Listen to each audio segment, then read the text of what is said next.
With no prospect of an X7 being built, BMW's Alpina tuning house goes big with its 612 HP XB7 3-row luxury performance SUV. As proof that Germans have a sense of humor, Alpina invited us to drive the new X7-based Alpina XB7 exclusively on a racetrack. And the track Alpina chose wasn't even big and spacious, it was the tight Bilsterberg circuit near Paderborn, a course that's been likened to a miniaturized Nürburgring Nordschleife. There are 19 corners and more than 650 feet of elevation change in only 2.6 miles. It's not the most obvious place to make acquaintance with a 5,900-pound SUV. There was supposed to be a road driving part of the program. But global pandemic restrictions meant cars couldn't be readied in time. Alpina remains independent from BMW, but the relationship is sort of like the one between a runner and a shark. Alpina began as a manufacturer of office equipment, diversifying into tuning parts for BMWs in the 1960s. The corporate friendship has deepened over the decades, to the extent Alpina sees BMW's future plans well before they become public and has official sanction to produce its own versions of the larger company's models complete with a BMW warranty. To avoid overlap with N-Division products, Alpinas are usually softer-edged and more luxurious than the N cars. Or, as with the XB7, they are aimed at niches BMW doesn't think are right for N. To distinguish the XB7 from the 535 HP X7 M50i required a significant power upgrade. Both cars share the same base twin-turbocharged 4.4-liter V8, but the Alpina adds larger twin-scroll turbos, additional cooling, and a freer-flowing exhaust with switchable acoustic flaps. Output shoots up to a mighty 612 horsepower. Impressive as that number is, Alpina's engineers are prouder of the 590 pound-feet of torque that's available from 2,000 rpm to 5,000 rpm. Alpina claims a 4.0-second punch to 60 miles per hour. Our long-term BMW X7 M50i reached the mark in 4.1 seconds, so expect the XB7 to land somewhere in the mid-3s. Should we feel the need to hurl nearly 3 tons of SUV down the road at 180 miles per hour? The optional Pirelli P0 summer tires meet such needs. The XB7 comes with 21-inch wheels, but buyers will be able to upgrade to 23-inch wheels with Alpina's classic narrow spokes for $2,600.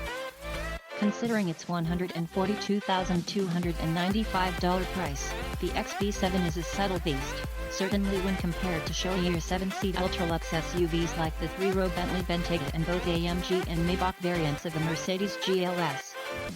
The Alpina gets new bumpers, with the front incorporating the company's name in capitalized letters and the rear featuring 4 large exhaust pipes. Buyers in some markets will be able to add the intricate pinstriping that has been one of the brand's visual hallmarks since the 1970s. But this won't be offered in North America, sadly. The cabin is predictably close to the interior of any other high-end X7. The noticeable changes are the arrival of a thick-rimmed steering wheel that bears Alpina's logo instead of the BMW roundel.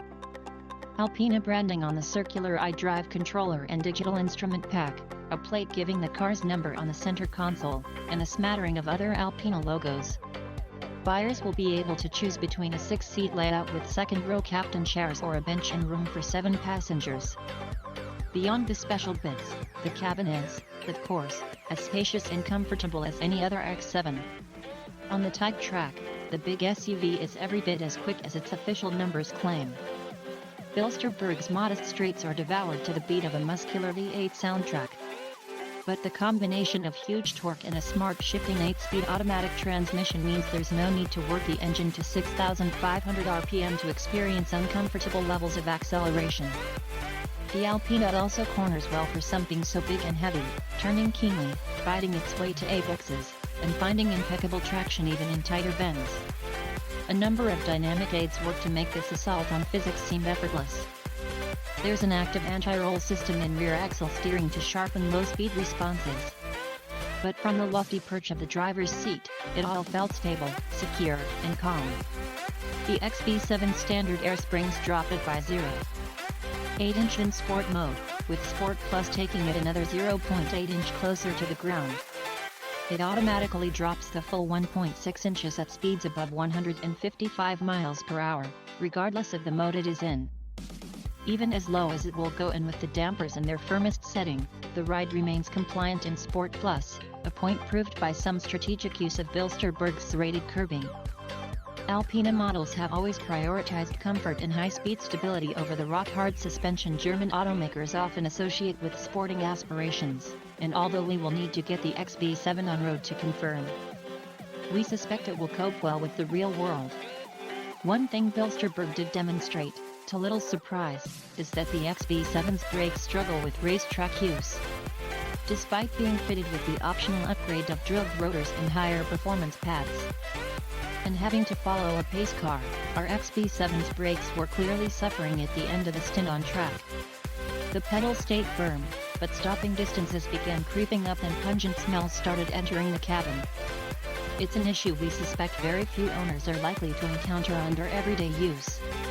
With no prospect of an X7M, the XB7 effectively represents the top of the X7 range. The XB7 will be produced alongside the regular grade X7S at the Spartanburg plant in South Carolina and sold alongside the existing B7 sedan by BMW dealers in the United States and Canada.